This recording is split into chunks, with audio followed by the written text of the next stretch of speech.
आप वेस्ट बंगाल को टच कर लीजिए, इस पूरी बेल्ट में बोलते हैं कि इसमें कहीं कोई आम का ऐसा कोई पेड़ नहीं था, जैसे जगदीशपुर हो गया, इनमें कोई ऐसा एक आम का पेड़ नहीं था जहां पर अंग्रेजों ने एग्जीक्यूशन ना किया हो, फांसी की सजा ना दी हो। इफ आई से कि this was the first revolt, is it right और रॉन्ग? बताइए। जब मैं बोलता हूं आपसे कि this was the first revolt, 1857 की क्रांति, और 100 साल से हम बिल्कुल चुप थे, क्या ये बात सही है? एटलीस्ट झांसी की रानी के लिए झांसी उनका एक देश था।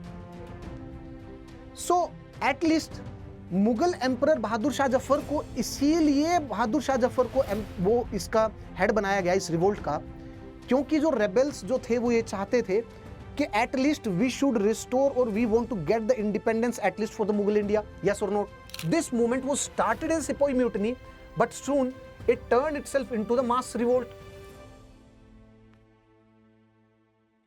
Hello friends, Jai Hind and welcome to Unacademy. और सेशन में आप सभी दोस्तों का स्वागत है। दोस्तों, आज का topic that is very interesting, that is the revolt of 1857। And I must say, अगर आप सेशन में बिल्कुल एंड तक रुकते हैं, then after the session trust me, you will say that your time has been respected and जो time आपने इस सेशन में स्पेंड किया दैट इज वर्थ इट। क्योंकि आपने भले ही इस सेशन को पढ़ा हो, द 1857 की क्रांति, हो सकता है कि आपने उस एनालिसिस पॉइंट ऑफ व्यू से इसको ना पढ़ा हो, उस एंगल से आपने पॉइंट्स को ना उनका मूल्यांकन किया हो। आज के सेशन में you will find a complete different perspective of this revolt of 1857। जब हम इसके नेचर के बारे में डिस्कस करेंगे, कुछ इंपॉर्टेंट पॉइंट्स, कुछ 5-6 ऐसे पॉइंट्स हैं जिसके बारे में मैं आपको सोचने के लिए, सोचने विचार करने के लिए आपको बाध्य कर दूंगा। सो आप प्लीज सेशन में एंड तक रुकिएगा और देखिएगा, आपको खुद ही लगेगा। उसके बाद जो भी आपके विचार रहे, आप कमेंट सेक्शन में अपने विचारों को व्यक्त कीजिएगा। सो चलिए फ्रेंड्स, आज के सेशन में आगे बढ़ते हैं, and that is the revolt of 1857।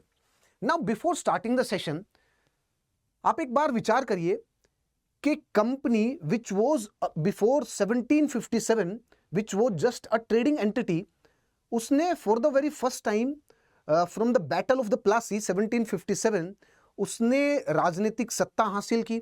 और राजनीतिक सत्ता हासिल करने के बाद a entity which was early just a trading entity, it got transformed itself into a political entity. Okay, उसके पास सत्ता आया। नाउ आप सोचिए कि जब कंपनी ने for the very first time Bengal में अपनी सत्ता स्टैब्लिश की, तो क्या आपको नहीं लगता कि किसी ने तो रिवोल्ट किया होगा? भैया, बाहर के लोगों ने आकर के एक यहाँ के एरिया पे, यहाँ के लोकल लोगों पर, लोकल शासक को हटाने के बाद अपनी सत्ता उन्होंने स्टैब्लिश की। To be precise, battle of Buxar के बाद तो सबको पता भी चल गया था ऑलमोस्ट, है ना, लोगों को भी, और जितने भी जो अदर जो नेटिव जो रूलर्स थे इंडिया में, उन सभी को पता लग गया था कि yes, the company is the real master और company is behind the game. Okay, now तो क्या किसी ने भी बगावत नहीं की क्या? मतलब कि हो चाहे जो अदर रूलर्स हो, फॉर एग्जांपल जैसे अवध के रूलर्स हो, अवध के रूलर हो गए, आप लगा लीजिए मैसूर हो गए, मराठा हो गए, पंजाब हो गया, क्या किसी ने भी कोई विद्रोह का बुगुल नहीं फूंका? क्या किसी जो मासिस जो थी, उनके किसी लीडर ने कंपनी के खिलाफ कोई भी रिवोल्ट, कोई भी क्रांति नहीं की क्या? ऐसा था क्या? नहीं, ऐसा नहीं था। Then why we study about this revolt of 1857 as a separate chapter? क्योंकि इसका इतिहास में कोई ना कोई अपना सिग्निफिकेंस रहा होगा, तभी तो हम पढ़ रहे हैं। Yes, it's of a great significance, the revolt of 1857। तो इससे पहले कोई भी रिवोल्ट नहीं हुए क्या? हुए थे इससे पहले भी रिवोल्ट, राजा रजवाड़ों ने भी रिवोल्ट किए थे। उसी के साथ साथ ऐसे भी वो थे जो बड़े बड़े स्टेट्स, जैसे कि मैसूर, जो लड़ाइयाँ हुई थी, जो भी हमने पढ़ा इसी वाली सीरीज में, आप जाकर के देखिएगा, इसी चैनल पर प्लेलिस्ट है, उसमें आपको सारी चीज़ें मिल जाएगी। तकरीबन हम सारी चीज़ों को कंप्लीट भी कर चुके हैं। You name it, Anglo Mysore war क्या था? दैट वो just a revolt against the company. The companies की जो, कंपनी की जो एक्सपांशनिस्ट पॉलिसी थी, उसके अगेंस्ट, उसके खिलाफ ही तो रिवोल्ट था ना वो, है ना। That culminated ultimately into the Anglo Mysore war, और जिसमें जो फाइनल विजेता थे वो कंपनी है। उसी के बाद ऐसे मराठा भी थे, उसके बाद आप देखिए और भी एंग्लो सिख वॉर में भी। So that was the revolt of the native rulers against the company, companies expansionist policy. Okay, now क्या लोगों ने रिवोल्ट नहीं की क्या? लोगों ने भी रिवोल्ट की। आप देखिएगा 1757 के अगर आप जस्ट बाद ही देखते हैं तो सन्यासी रिवोल्ट थी, ओके, चुआर अपराइजिंग थी, okay, Kol uprising, Santhal uprising, उसी के साथ साथ Gadkari revolt, and there were many revolts तकरीबन 40 के आसपास कुछ माइनर रिवोल्ट्स थी जो इस रिवोल्ट से पहले थी, द रिवोल्ट ऑफ 1857। हम उनको भी पढ़ते हैं, बट इतिहास में इस रिवोल्ट का जो सिग्निफिकेंस रहा, द रिवोल्ट ऑफ 1857, वो बहुत ज्यादा रहा। इसीलिए एज अ सेपरेट चैप्टर हम इसको पढ़ते हैं, द रिवोल्ट ऑफ 1857। क्यों? क्योंकि when we look at the scale, this was very massive. अगर आप जान और माल का नुकसान देखते हैं ना, so let me provide you statistics कि अंग्रेजों ने तो दो इसको एक्सेप्ट नहीं किया, बट इतिहासकार ये मानते हैं कि कम से कम 5 से 10,000 के आसपास तो अंग्रेज जो सैनिक थे और अंग्रेजों की साइड से भी इस रिवोल्ट में इतने तो मरे थे। लेकिन अगर आप इंडियंस के साइड देखें तो लाखों में संख्या थी, लाखों में। That was during the revolt. और आफ्टर द रिवोल्ट अंग्रेजों ने रिवोल्ट का बदला लेने के लिए उन्होंने दिल्ली में चांदनी चौक पे कत्लेआम, Kanpur, you name it, Kanpur में, लखनऊ में, उन्होंने लिटरली जहां पर in order to install the fear, लोगों के मन में फिर से फियर को इंस्टॉल करने के लिए उन्होंने कत्लेआम किया, मैसेकर किया। इनफैक्ट जहां भी जिस भी गांव में उनको लगा कि इस गांव में से पार्टिसिपेशन था रिवोल्ट में, वहां पर जो भी घर थे उनको लगा कि यहां पर किसी न किसी का इन्वॉल्वमेंट था, उस घर में से किसी न किसी एक सदस्य को उन्होंने फांसी पर जरूर लटकाया, just in order to tell कि अब के बार से अगर कंपनी के खिलाफ या ब्रिटिश राज के खिलाफ किसी ने भी विद्रोह किया तो उसका जो परिणाम होगा वो बड़ा भयावह होगा। So this was the scale of this revolt, that the revolt of 1857। और इंडियंस के साइड जो कैजुअलिटीज थी वो लाखों में थी, है ना। इनफैक्ट ये बोलते थे आफ्टर द 1857 रिवोल्ट के अंग्रेजों ने एग्जीक्यूशन के लिए जो भी ये इंडो गैंजेटिक प्लेन थी, जैसे अवध हो गया, ये लखनऊ वाला एरिया हो गया, यूपी बिहार वाला एरिया हो गया, यहाँ तक कि ऐसे करते हुए आप दिल्ली तक भी जाएंगे ना, दिल्ली से और ये पटना तक की ये पूरी जो बेल्ट है, ये आप वेस्ट बंगाल को टच कर लीजिए, इस पूरी बेल्ट में बोलते हैं कि इसमें कहीं कोई आम का ऐसा कोई पेड़ नहीं था, जैसे जगदीशपुर हो गया, इनमें कोई ऐसा एक आम का पेड़ नहीं था जहां पर अंग्रेजों ने एग्जीक्यूशन ना किया हो, फांसी की सजा ना दी हो। This was the massive scale of the revolt of the 1857। Now the question is कि इसके कुछ तो कारण रहे होंगे, कहीं से तो स्टार्ट हुई होगी। सो नॉर्मली हम क्या देखते हैं, नॉर्मली हम ये देखते हैं कि भैया 1857 की जो क्रांति है वो मंगल पांडे से शुरू हुई थी, जहां पर बैरकपुर में जो 37 नेटिव जो रेजिमेंट थी वहां से स्टार्ट हुई। मंगल पांडे ने विद्रोह का जो बुगुल है वो फूंका और उसके बाद से क्रांति की शुरुआत हुई, है ना। And this started as a sipahi mutiny, वहां पर एज अ सिपाही म्यूटिनी ये स्टार्ट हुई और उसके बाद ये पूरे उत्तर भारत में ये जो है रिवोल्ट और ये क्रांति फैली। क्या ऐसी बात थी क्या ओनली कि दिस वो just a sipahi mutiny? No, this was not just a sipahi mutiny. यही तो हमें नेचर इसका एनालाइज करना है कि जब आपके पास अगर कोई आपसे पूछे, अगर आपसे कोई ये बोले 1857 की क्रांति में डिस्कस करते टाइम कि that was a sipahi mutiny, okay भैया देखिए ना, स्टार्ट तो वहीं से हुई थी, उसके बाद ही तो ये क्रांति फैली थी। तो इज दिस स्टेटमेंट राइट और रॉन्ग? Is this statement partially right और पार्शियली रॉन्ग? अगर इस स्टेटमेंट को आप बोल रहे हैं कि no this statement is right in itself, but इसमें आपको कुछ चीजें और ऐड करनी पड़ेगी, तो वो चीज क्या है जो ऐसी ऐड करनी पड़ेगी? इसको बोलते हैं the nature of the revolt. उसको आप एनालाइज करेंगे, ओके, उसका एनालिसिस करना, उसका मूल्यांकन करना। सो आज के सेशन में हम लोग इन सब चीजों के बारे में बात करेंगे। अब देखिए, हम पहले कॉज के बारे में बात करते हैं। हमने अगर आप देखेंगे इसके बारे में, इस टेक्स्ट को भी पढ़ेंगे तो हम जनरली तो आमतौर पर इसके जो कॉजेज हैं वहां से पढ़ते हैं कि यस इट स्टार्टेड एज कि कंपनी ने for the very first time एक एनफील्ड राइफल इंट्रोड्यूस किया था आर्मी में, और उस एनफील्ड राइफल के जो कारतूस थे उसमें जो बुलेट थी और बारूद थे वो एक पैकेट में थे। And this was such that कि जो राउंड जो बुलेट थी उसी में ही बारूद था, and in order to protect that वो जो बारूद था सॉल्ट पीटर, उसको प्रोटेक्ट करने के लिए कि उसमें सीलन ना लगे, उसके ऊपर एक कवर लगाया जाता था। तो आज के दिन तो कवर है नहीं कि कोई प्लास्टिक कवर हो, तो उस टाइम पर in order to protect this saltpetre from the moisture से प्रोटेक्ट करने के लिए, क्योंकि इंडियन जो सब कॉन्टिनेंट है और इनफैक्ट या कहीं भी हो, नॉट जस्ट द इंडियन सब कॉन्टिनेंट, अगर थोड़ी सी भी ह्यूमिडिटी है, आपने बैटल ऑफ प्लासी भी देखा हो 1757 कि उन्होंने अपने जो सॉल्ट पीटर था, जो बारूद था, उसको ढका नहीं और बारिश आई, और बारिश आने के बाद वो पूरा का पूरा बारूद खराब हो गया, और उसका कॉन्सिक्वेंसेस क्या हुआ, पूरी बैटल ऑफ प्लासी थी उसी से ही जो इंडियन जो पावर थी और नवाब सिराजुद्दौला उनको हाथ धोना पड़ा। सो इसीलिए बारूद में वन ऑफ द सिग्निफिकेंट जो पॉइंट जो ध्यान रखना पड़ता है उस टाइम पर भी, वो था कि सॉल्ट पीटर को कैसे भी ह्यूमिडिटी से बचा करके रखना, नमी से, क्योंकि अगर उसमें ह्यूमिडिटी और नमी है तो उसके बाद वो खराब हो जाएगा। और इसको बचाने के लिए वन ऑफ द इंपॉर्टेंट की जो ऊपर की जो कैप थी, जो उसको एक ग्रीस्ड कैटरेज से उसको वो किया गया, उसको क्लोज किया गया। एंड दैट वाज, उस टाइम पे बोलते थे कि that was from the skin और that was from the fat of cow and pig. अब देखिए वो जो बना था किससे, काव और पिग, इन दोनों की चर्बी से। नाउ यू नो कि काव किसके लिए सैक्रेड है, हिंदुओं के लिए। पिग किसके लिए वो है, मतलब वो उसको सैक्रेड नहीं मानते, कभी आपको लग रहा हो कि सैक्रेड नहीं, वो उनके लिए हराम है।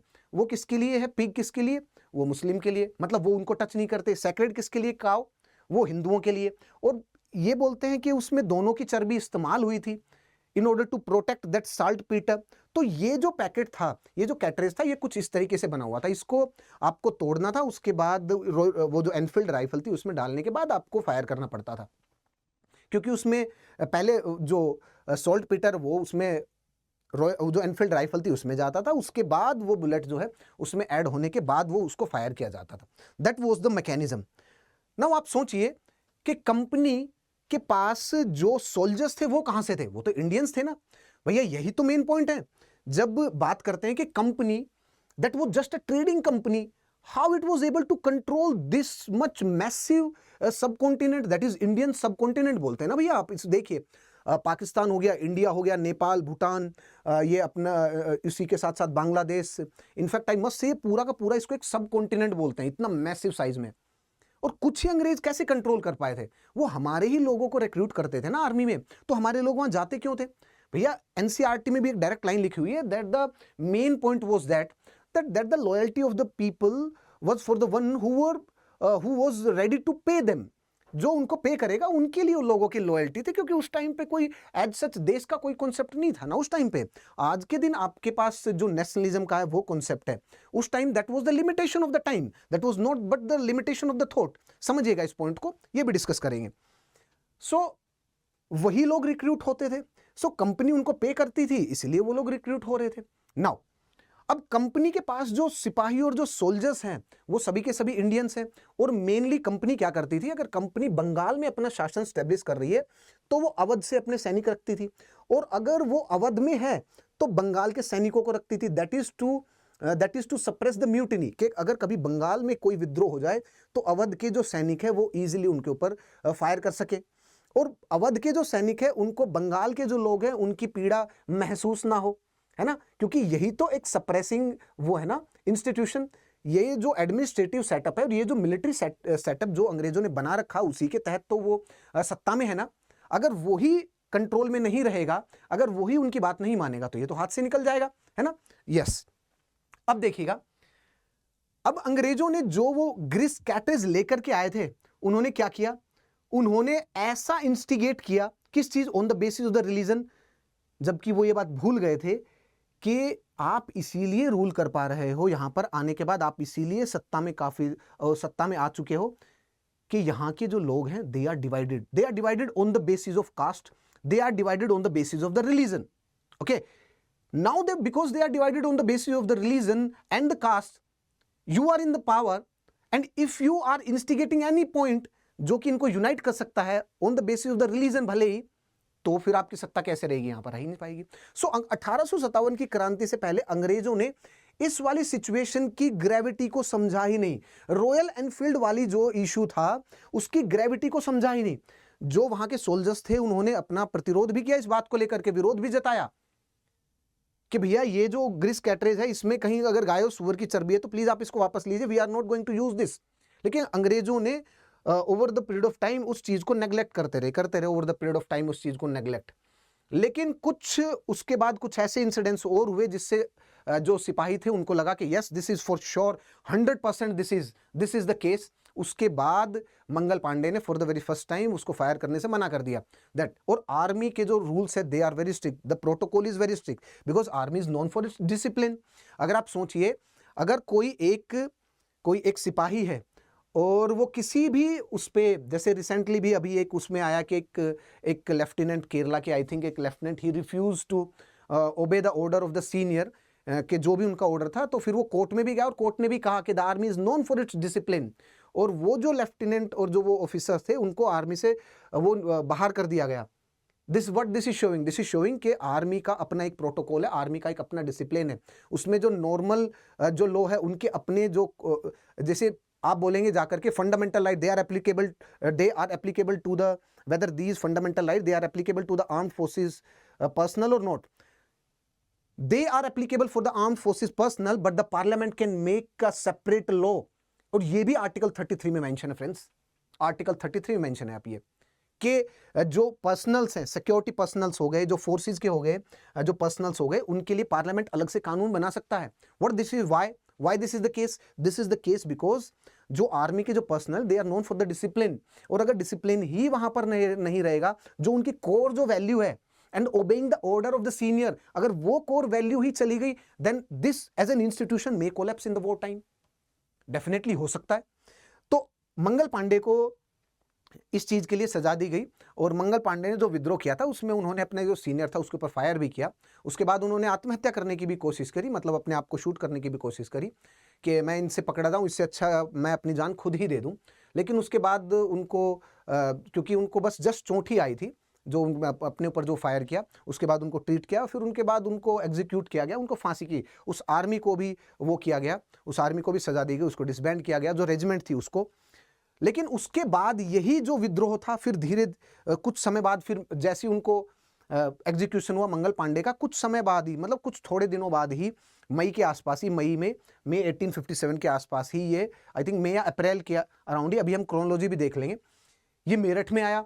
तो मेरठ में ये जो था, ये विद्रोह मेरठ में थोड़ा सा इसने भयावह रूप लिया, और मेरठ से फिर ये विद्रोह निकलने के बाद ये करते करते फिर दिल्ली में गया। दिल्ली में जो सिपाही थे उन्होंने बहादुर शाह जफर को लीडर अपना वो किया, लीडर घोषित किया। उसके बाद ये फिर अवध के जो लखनऊ वाले रीजन, फिर कानपुर, फिर बिहार, और ऐसे करते करते ये विद्रोह पूरे उत्तर भारत में फैलता चला गया। विद्रोह का मतलब जो रेबल्स थे, जो सिपाही थे, प्लस उनके साथ जो आम जन समुदाय था, उन सभी ने मिलकर के अंग्रेजों की जो सेटलमेंट्स थी, अंग्रेज जहां पर थे, अंग्रेज सिपाही, जो अंग्रेज प्रशासन में जो लोग थे, उनके ऊपर अटैक किया। अंग्रेजों ने भी किया, इधर से भी और उधर से भी, दोनों साइड से, and the targeting were both.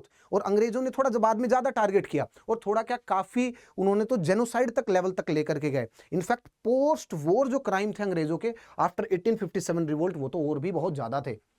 So it started as a sipahi mutiny, जिन्होंने मिलकर के पूरे उत्तर भारत में अंग्रेजों के खिलाफ जहां जहां भी अंग्रेजों की छावनी थी, यू नेम इट, मेरठ में, अंबाला में, कानपुर में, लखनऊ में, और खास करके दिल्ली में, जो दिल्ली में और अंबाला में जो भी छावनी थी, वहां पर भी अंग्रेजों के ऊपर, जो अंग्रेजों की जो सेटलमेंट्स थी उसके ऊपर जो सिपाही जो थे, इंक्लूडिंग द फिर जो आम जन समुदाय के जो भी लोग थे, वो भी रिवोल्ट में शामिल हुए। उन्होंने अंग्रेजों के खिलाफ अच्छा वो किया, अच्छी क्रांति का प्रदर्शन किया रिवोल्ट ऑफ 1857 में। So that started as a sipahi mutiny, but can we say कि the main cause was the grease, वो जो कैटरेज था वो था क्या, वही था मेन कोज इसका? नहीं, दैट वो जस्ट अ स्पार्क पॉइंट, वो एक केवल स्पार्क पॉइंट था। जैसे बारूद बिक चुका है, उसमें आप एक चिंगारी लगाएंगे ना तो वो जल जाएगा। सो दैट वो just a spark point. The main reason was the simmering discontent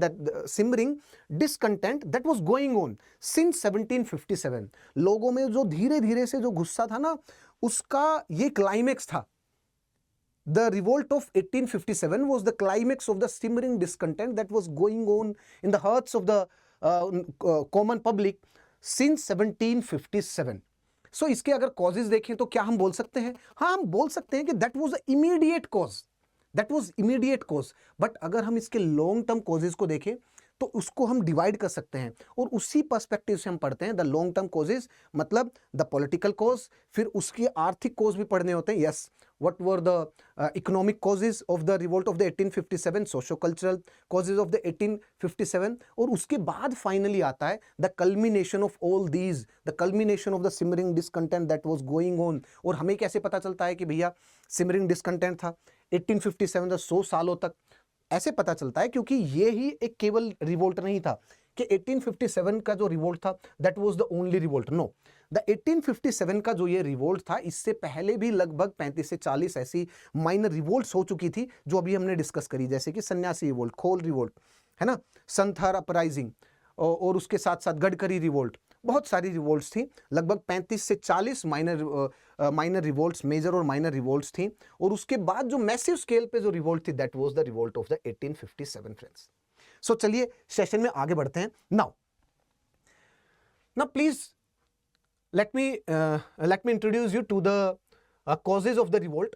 The first is the political cause.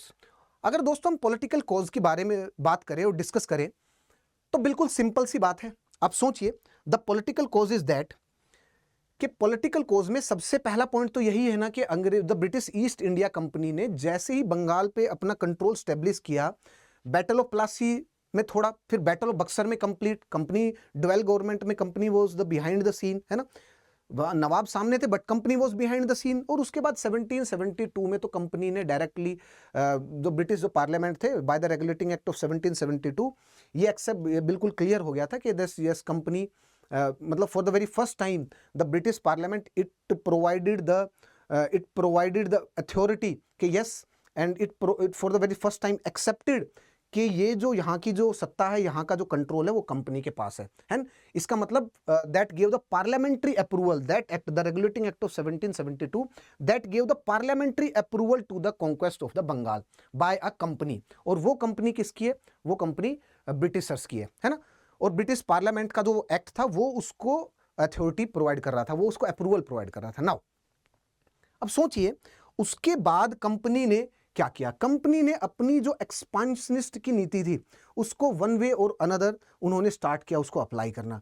Company ने उसके बाद क्या किया? कंपनी ने निज़ाम ऑफ हैदराबाद को सब्जुगेट किया। कंपनी ने मैसूर को through the first Anglo Mysore, वो second, third, fourth Anglo Mysore, Tipu Sultan को हराया और फिर उसके बाद मैसूर को भी वो हड़प गए। ऐसे करते करते मराठा को भी हड़प गए 1814, 1516 तक आते आते। फिर उसके बाद उन्होंने सिंध को भी एनेक्स किया, फिर उसके बाद उन्होंने पंजाब को भी एनेक्स किया। और ऐसे करते करते जब आप देखेंगे 1850s तक आते आते उन्होंने इंडिया को पूरे को सब्जुगेट कर लिया था।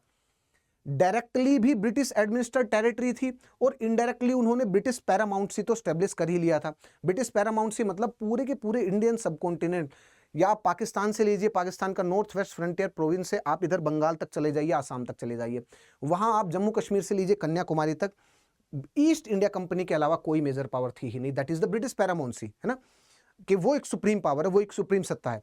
कुछ टेरिटरी उनके डायरेक्ट कंट्रोल में थी, कुछ उनके डायरेक्ट कंट्रोल में नहीं थी, राजा रजवाड़ों के अंदर थी। बट वो जो राजा रजवाड़े थे वो भी ब्रिटिश की सोवरेनिटी को एक्सेप्ट कर चुके थे, पैरामाउंटसी को उनके को एक्सेप्ट कर चुके थे। नाउ अब 1850s तक आते आते ये जो ब्रिटिशर्स की जो एनेक्सेशन की पॉलिसी है कि बस ठीक है, अब तो सब ने जी हुजूरी कर चुके, सब सलामी कर चुके हैं, एवरीवन हैज एक्सेप्टेड कि भैया yes, we are the supreme power and we are the paramount power in India.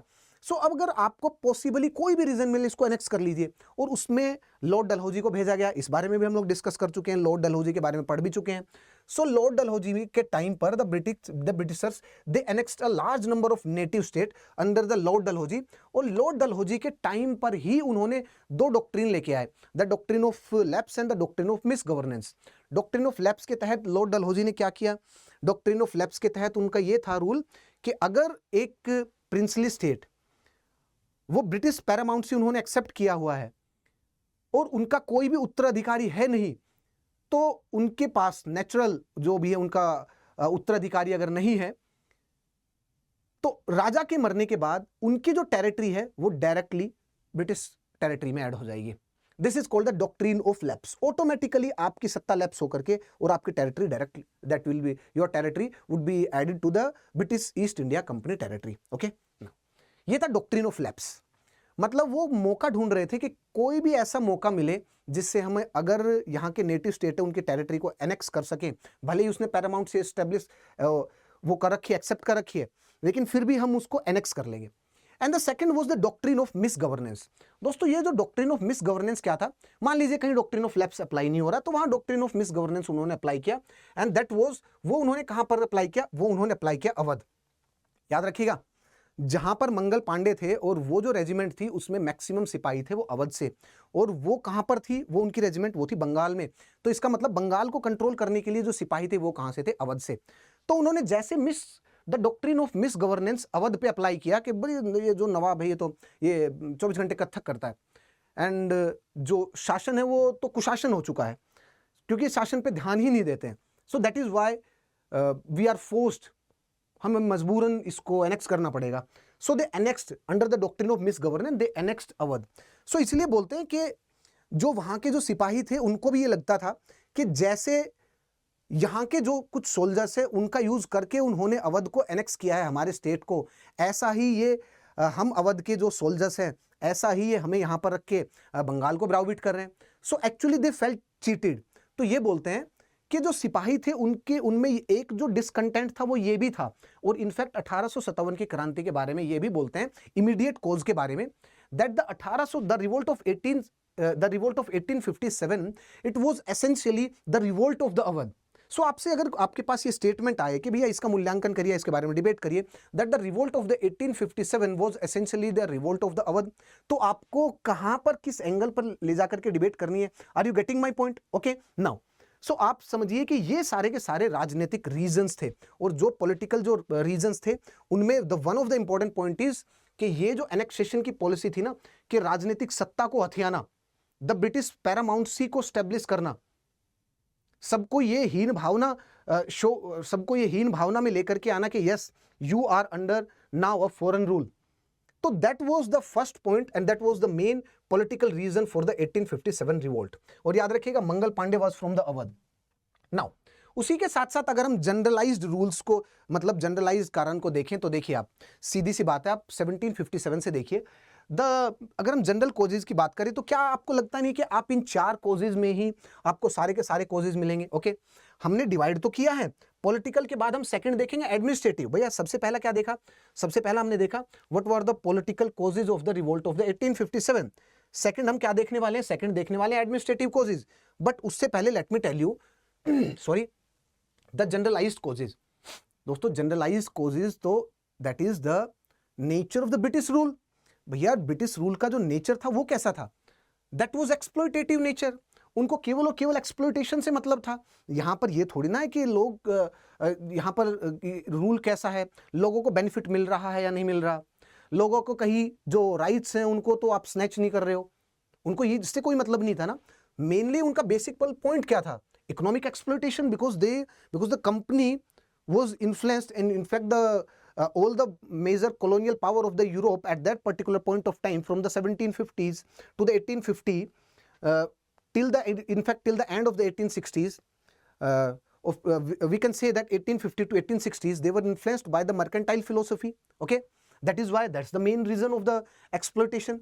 Okay, now उसी के साथ साथ जो ब्रिटिशर्स की जो पॉलिसी थी वो रेसिस्ट भी थी। आप देखिए ना, इंडियंस को ना तो वो एडमिनिस्ट्रेशन में, आप मिलिट्री में उठा करके देख लीजिए, देयर वाज डिस्क्रिमिनेटरी पॉलिसी, है ना, on the basis of the race, on the basis of the European and the Indian race.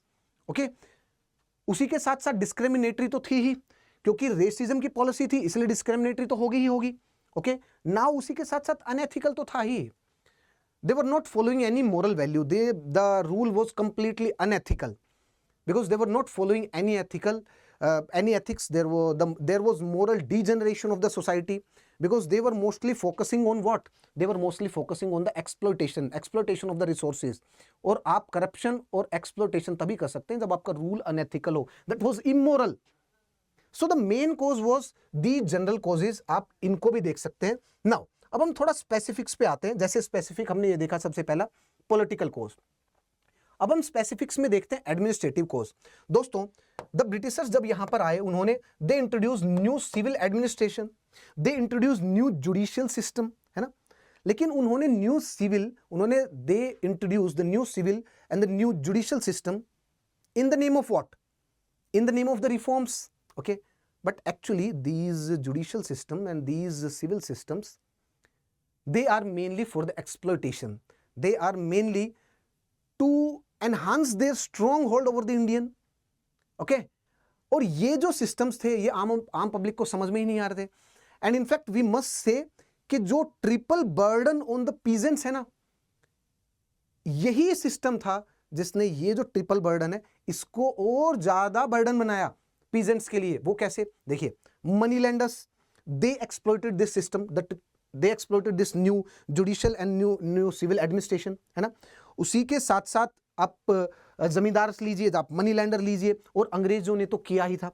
सो ये जो ट्रिपल बर्डन था, ये पीजेंट्री पर, ये कैसे इंपोज किया गया? भैया अंग्रेज क्या करते थे? अंग्रेजों ने तो टैक्स इंपोज कर दिया, ज्यादा टैक्स, कि 40% टैक्स लेंगे हम यहां से। उस टैक्स को एक्सेप्ट कौन करता था अंग्रेजों के बिहाफ पे? अलग अलग जगह पे, अलग अलग समय पे अलग अलग सिस्टम थे, वो हमने डिस्कस भी किया है। जमींदारी सिस्टम, रोयतवारी सिस्टम, महलवारी सिस्टम, वो भी हमने डिस्कस किए हैं। बट आप समझिए कि जमींदारों के थ्रू अगर एक्सट्रैक्ट किया है जमींदारी में, परमानेंट सेटलमेंट में, सो जमींदार कौन है? वो तो ब्रिटिशर्स के ही नुमाइंदे हैं ना। तो ब्रिटिशर्स भी एक्सप्लॉइट कर रहे हैं, जमींदार भी एक्सप्लॉइट कर रहे हैं। अगर किसी समय पर मैं कर नहीं दे सकता, रेवेन्यू नहीं दे सकता, इस समय मैं लगान नहीं दे सकता, मान लीजिए उस समय या तो फ्लड हो या सूखा हो, फसल नहीं हो पाई है, लेकिन ब्रिटिशर्स फिर भी एक्सेप्ट करते थे, क्योंकि वो इस चीज को अवॉइड कर ही नहीं सकते। Land revenue was one of the significant source of the revenue for the Britishers. और वो ऐसा कैसे कर सकते हैं कि कोई रियायत दे, है ना, उसमें कोई एक्सेप्शन वो ऐड करना ही नहीं चाह रहे। तो अब अगर किसी भी पीजेंट की, यार मान लीजिए किसी भी जमींदार की, जैसे कि रोयतवारी सेटलमेंट में अगर किसी पीजेंट की जमीन के ऊपर खतरा है कि हमने, अगर आपने रेंट नहीं दिया, आपने रेवेन्यू नहीं दिया 1 साल का, तो आपके जो लैंड राइट है, आपकी जमीन जो है ले ली जाएगी और किसी थर्ड पार्टी को बेच दी जाएगी। तो वो क्या मनी लेंडर के पास जाता था, और मनी लेंडर उनसे और भी पैसे एक्सट्रैक्ट करता था। तो ये जो दुष्चक्र था ना, ये क्या करता था? पीजेंट्स को गुलामी की जंजीरों में बांध के रखता था। सो जो ये जो न्यू पीजेंट्स, जो न्यू एडमिनिस्ट्रेटिव सेटअप था ना, the new administrative setup, let me write it down here, देखिएगा, the new civil administration,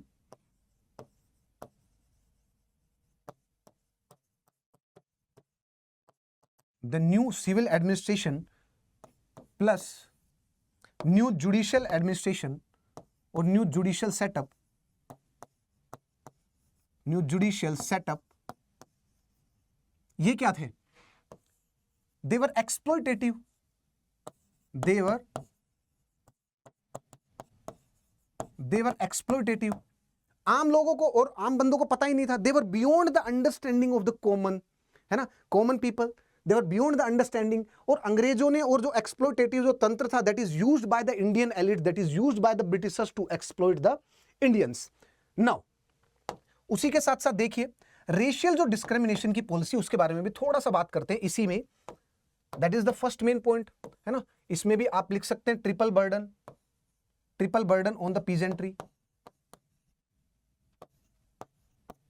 triple burden on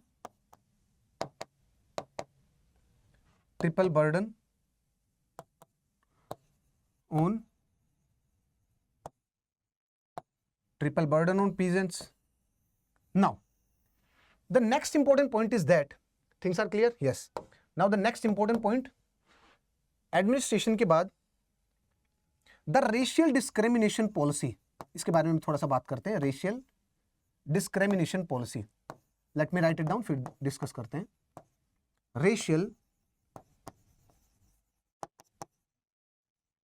discrimination policy. अब नाउ ये जो रेशियल डिस्क्रिमिनेशन पॉलिसी थी, ये क्या थी देखते हैं। देखिए, रेशियल डिस्क्रिमिनेशन पॉलिसी, अब देखिए द एडमिनिस्ट्रेटिव जो सेटअप था वो इस तरीके से था कि द टॉप पोस्ट, इनफैक्ट आप देखिए ना, द चार्टर एक्ट ऑफ 1793, उसने क्या किया?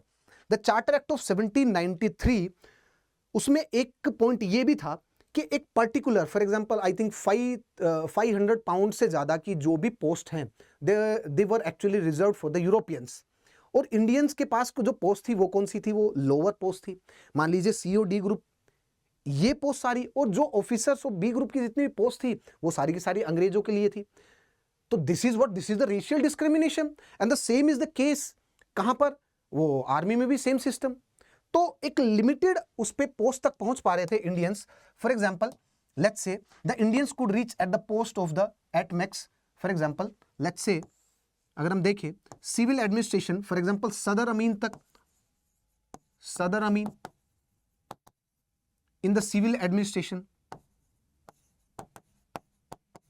सिविल एडमिनिस्ट्रेशन में इंडियन पहुंच पा रहे थे बस सदर अमीन तक।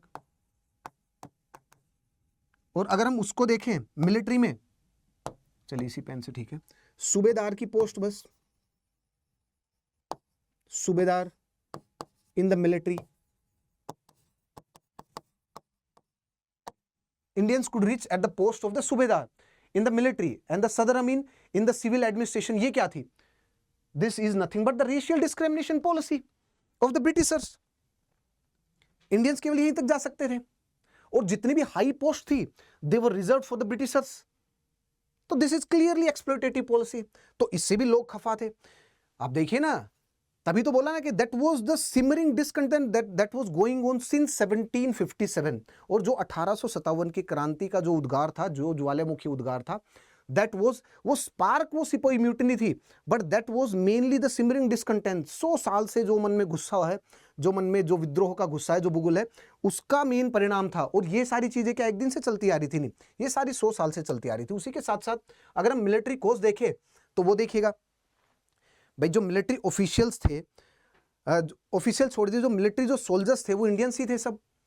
उन्हीं के दम पे जो कंपनी है उन्होंने एक्सपेंशन किया, उन्हीं के दम पे कंपनी ने foreign Wars, in fact the fight in the Afghanistan को जीतने के लिए, जैसे लास्ट सेशन में हम लोग डिस्कस भी किया था कि सिंध को जीतने के लिए, उसी के साथ साथ जो पंजाब हो गया, और इनफैक्ट अफगान वॉर, जो अफगान वॉर थे, जो फर्स्ट अफगान वॉर में जो मेनली जो थे वो इंडियन सोल्जर्स थे, इंडियन सिपाही थे। और इंडियन सिपाहियों ने ही उनके लिए इंडो बर्मीज वॉर हो गया, इंडो नेपाल वॉर हो गया, इंडो अफगान वॉर हो गया, वो लड़ा। And in fact at that point of time soldiers were made to cross the sea, और soldiers were made to cross the borders. और उस समय पे खास करके जो हायर कास्ट जो हिंदूज थे, उनमें ये मान्यता थी कि if you are crossing the sea it means you are getting polluted. Why? कि कहीं ना कहीं आप बाहर जा रहे होंगे, कोई ना कोई मांस, मदिरा पान या उसका मादकता का सेवन कर रहे होंगे, है ना? तो उनके साथ सोशल डिस्क्रिमिनेशन होता था। That's the first point. Okay, let's say कि I am going, I am serving, okay, I am loyal to you, but then you are not paying me for my extra work. एक ये point था। उसी के साथ साथ 1856 में एक पोस्ट ऑफिस एक्ट आया, उसके तहत मैं अपने घर अगर सोल्जर हैं तो जो भी चिट्ठी भेज रहे हैं आपको इतना एक्स अमाउंट आपको पे करना पड़ेगा। There is no relaxation for the soldiers. In fact general service enlistment act जो उस टाइम पे आया 1855 और 56 के अराउंड ही आया था, उसमें यह था कि अगर आप सोल्जर हैं तो आपको कहीं भी रिक्वायरमेंट होगी तो आपको सर्व करना पड़ेगा। 1856 में आपको सर्व करना पड़ेगा। जनरल एनलिस्टमेंट एक्ट था 1856 में, विदाउट एनी एक्स्ट्रा पेमेंट। सो सोल्जर्स के लिए ये जो 2-3 पॉइंट थे, ये बड़े वो थे, उनके लिए पेन पॉइंट थे। That was a simmering discontent for the soldiers. उसी के साथ साथ जैसे ही अवध को एनेक्स किया तो they felt cheated.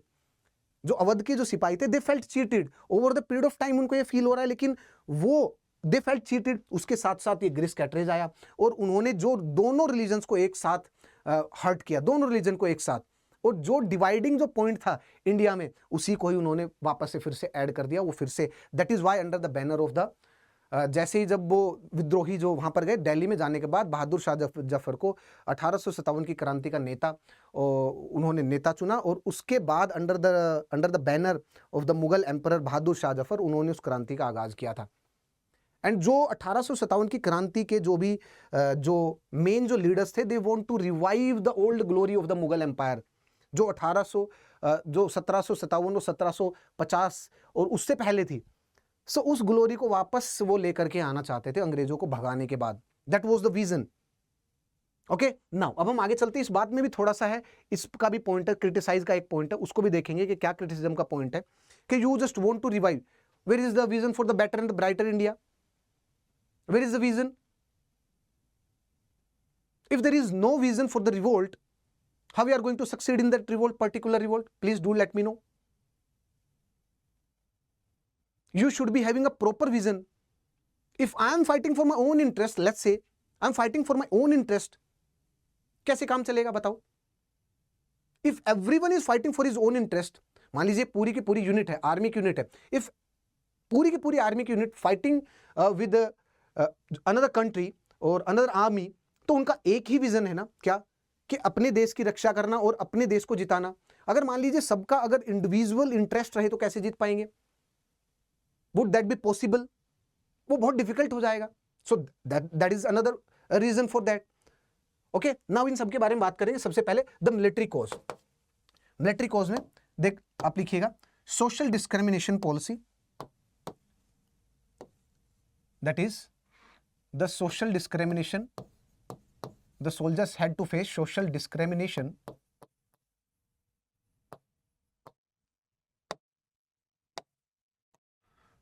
social discrimination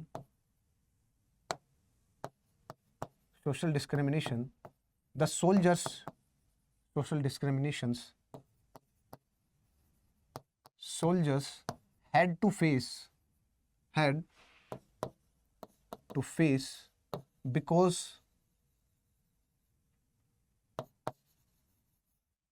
they were forced to serve,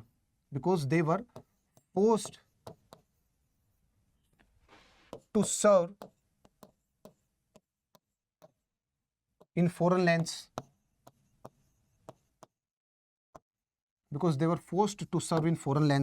उसी के साथ साथ there were no extra pay, there was no extra pay for that, no extra pay for that। और ये कैसे? फॉर एग्जाम्पल ये किसमें लिखा था? The government enacted in 1856 general service enlistment act,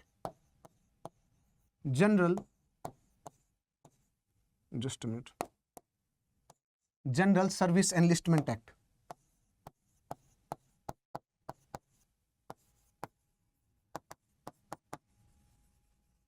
general service enlistment act 1856।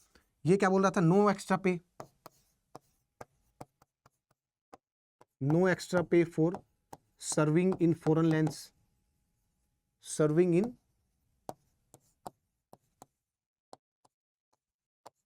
In foreign lands. उसी के साथ साथ मैंने आपको बताया post office act, that no free postal service to the soldiers, so ये क्या बने?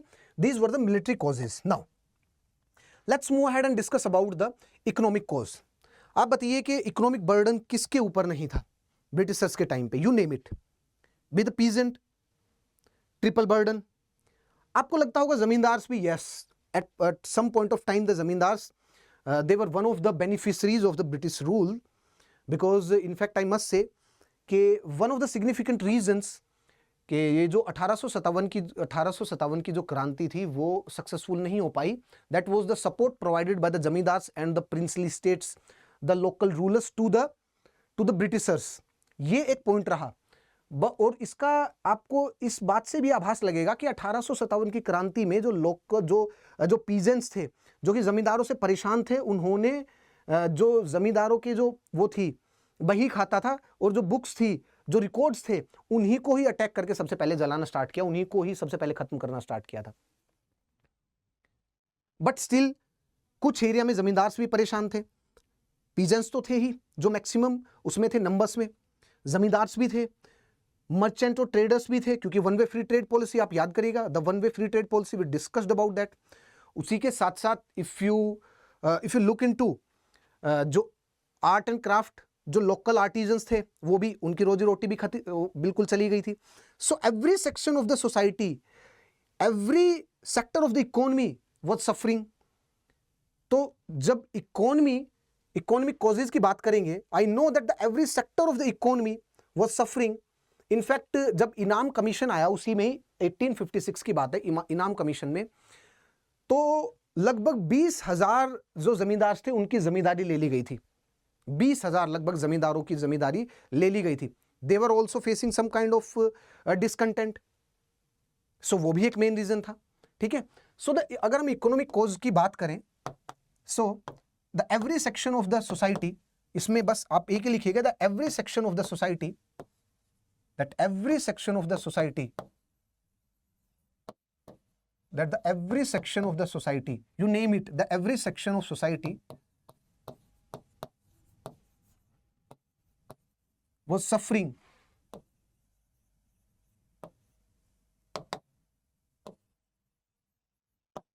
every section of the society was suffering from British economic exploitation.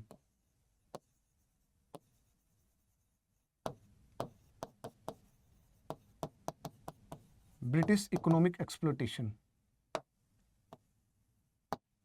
और दोस्तों आर्थिक एंगल तो ऐसा है ना कि कुछ समय बाद इसका विस्फोट जरूर होता है। आर्थिक एंगल का कुछ समय बहुत बड़ा रीजन होता है। यू जस्ट जैसे जिस टाइम पे यूपीए 1 था, अब 2012-13 इंडिया अगेंस्ट द करप्शन, वो क्यों था दोस्तों? 2008 में आर्थिक और भी रीजंस थे, but one of the significant point was the economic pressure.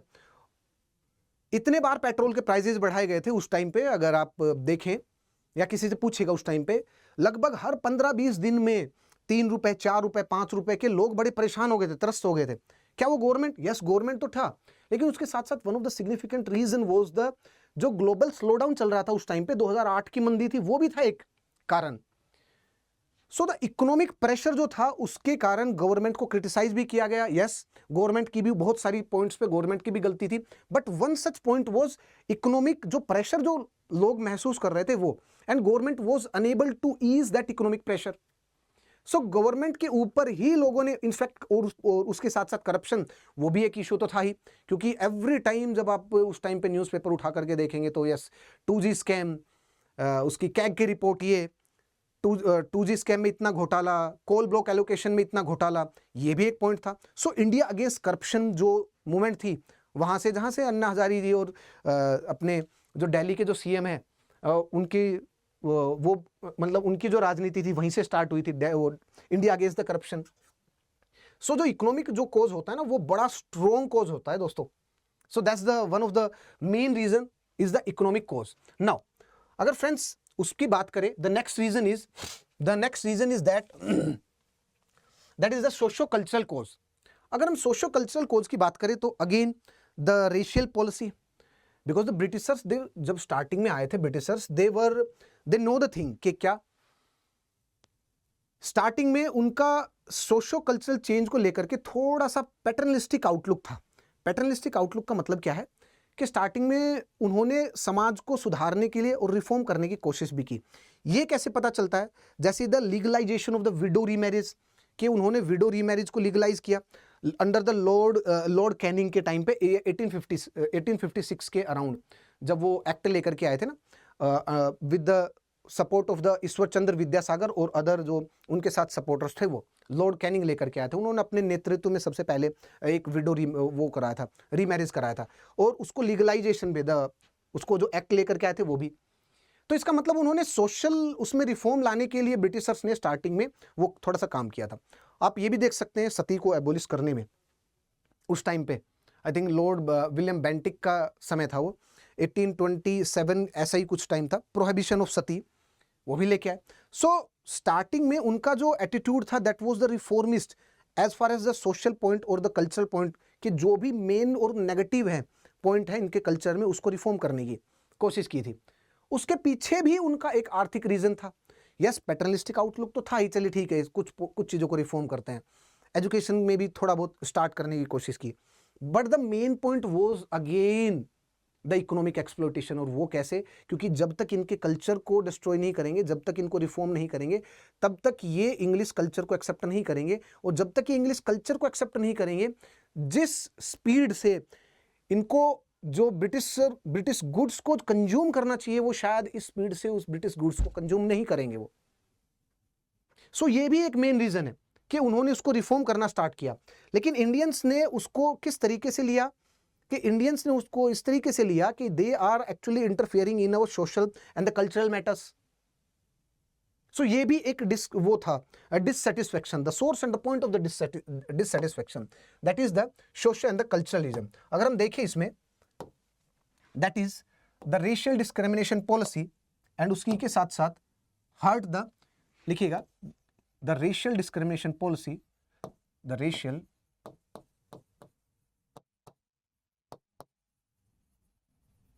discrimination policy was hurting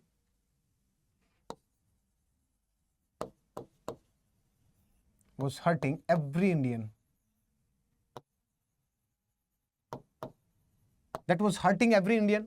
और कोई भी रिफॉर्म लाने की जब वो कोशिश करते थे, कोई भी रिफॉर्म, कोई भी रिलीजियस रिफॉर्म हो गया, that was hurting the sentiments of the Indians. Now, the second important point is that the socio-religious reform undertaken by the Britishers therefore was seen as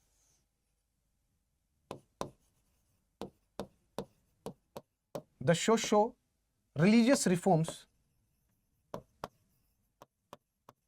The socio-religious reforms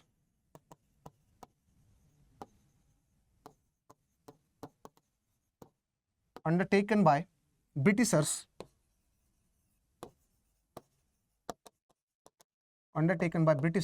were seen as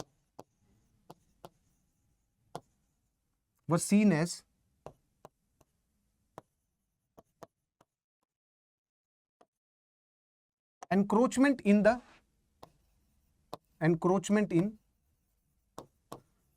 religion and culture. Was seen as encroachment in the religion and the culture. इसका example क्या है? जैसे window remarriage act हो गया, इसका example क्या हो गया? इसका example you can add somewhere here, that is the legislation for window remarriage,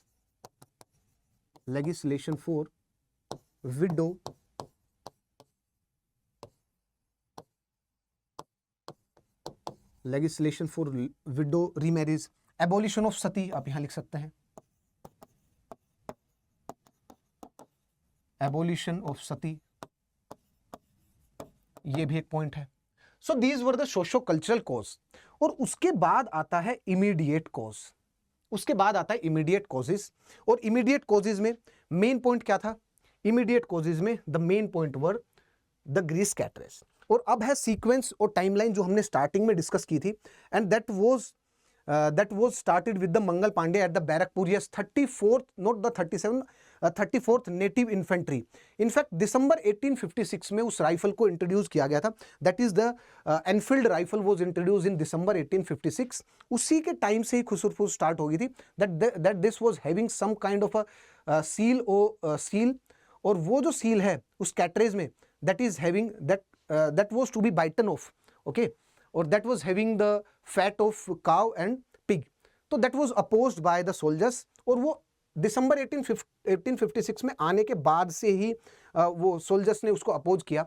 और लोकल्स ने और सोल्जर्स ने वो ये कंसिडर भी किया कि this was nothing but an attack on the religion. For example हिंदुओं को लगा कि यार काऊ की जो चर्बी है वो इसलिए डाली गई है ताकि इनके धर्म और इनके रिलीजन को डिस्ट्रॉय किया जा सके, और मुस्लिम्स के लिए उसमें जानबूझ करके उसमें पिग की उसमें पिग की चर्बी ऐड की गई, क्योंकि वो उनके लिए हराम होगा।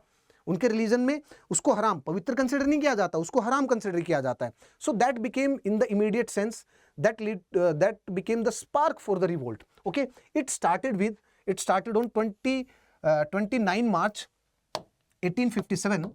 That started on 29 March 1857 with the Mangal Pandey at the Barakpur with, और वो किसके सिपाही थे? 34 नेटिव इन्फेंट्री के, उन्होंने स्टार्ट किया। The regiment was disband and when the return the home, जो भी सोल्जर्स थे जब वो अपने वापस घर वहाँ पर गए, बिकॉज मंगल पांडे के बाद जितने भी जो अदर रेजिमेंट्स के जो सोल्जर्स थे उन सबको वो निलंबित कर दिया गया, रेजिमेंट को डिसबैंड कर दिया गया। When they return home with the desire for the revenge, तो उन लोगों ने जाने के बाद लोगों को भी बताना स्टार्ट किया कि किस प्रकार से जो ब्रिटिशर्स है, they are trying to destroy our culture, they are trying to destroy our religion, और in the long run this is not good for the whole of the India. Now उसके बाद this revolt spread to the Ambala, और जो मेरठ थी उसमें 25 अप्रैल को ये रिवोल्ट स्टार्ट हुआ, and thereafter this revolt spread to the Kanpur. उसके बाद ये रिवोल्ट स्टार्ट हुई लखनऊ में भी, ये रिवोल्ट दिल्ली में भी पहुंच गई 11 मई को, और दिल्ली में जो वो थे ब्रिटिशर ऑफिशियल थे एक साइमन फ्रेशर, उनको मार दिया गया। एंड दिल्ली पे जो रेबल्स ने जो कंट्रोल किया था अपना कब्जा, वो 11 मई को था, लेकिन कुछ महीनों बाद ही 10 सितंबर के आसपास ही अंग्रेजों ने वापस, और इनफैक्ट इससे कंट्रोल करने के बाद जब उन्होंने उसको कुचल दिया विद्रोह के बुगुल को, तो उन्होंने इसमें चांदनी चौक के पास बड़ा भीषण नरसंहार किया। They even executed the children's, they even executed the women's. उन्होंने जिन्होंने पार्टिसिपेट किया ही नहीं, जो नॉर्मल लोग थे, बिजनेसमैन जो भी थे चांदनी चौक में, सारी जो चांदनी चौक दैट